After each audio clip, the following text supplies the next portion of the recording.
and welcome to Fabric Buys. It is Wednesday, January 3rd, 2024, and this is the last of the wide open bags, I think, for a while at any rate. And so this bag is a gift for a friend of mine, for a guy on that. So I think it's really difficult to sew for a guy, particularly if you're sewing a bag for a guy.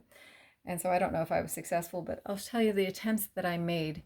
So on this bag, I did opt to go with quilt batting. I was going to just go with fusible fleece on both sides, but I decided to go with quilt batting because I figured out a way that I could make this beer bottle pattern that goes with the pattern, the fabric on that. So I went with that option, and you can see that in another video, so I'm not going to talk about it here. On that, I also changed the handle. So instead of using fabric handles like I did on my previous bags, I went with cotton belting. And to sew it on, I went with a much bigger barn door. I don't know what this stitching is called. It looks like a barn door to me, so I actually just call it a barn door.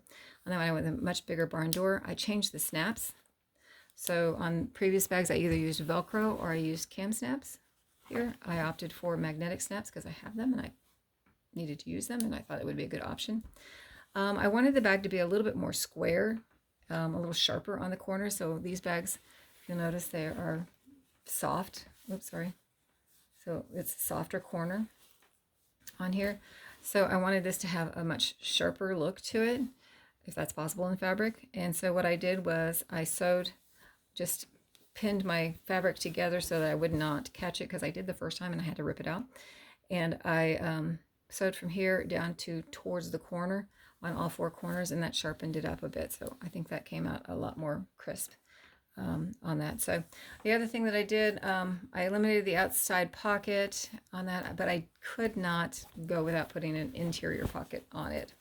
Just too practical. But I changed the design. I went out and on the internet and I went, show me a men's shirt pocket, because that's what I could think of to do. And so I designed this after a men's shirts pocket on the interior. I could not resist putting a tabby. It's this fabric loop, not a cat, inside here. But what I did was I did not attach it to the pocket like I did in the previous bags on that. So I think that's everything. So I'm going to end that there. I hope you like it. I hope he likes it. And I hope that wherever and whenever you're at, you're having a great time. Thanks for watching.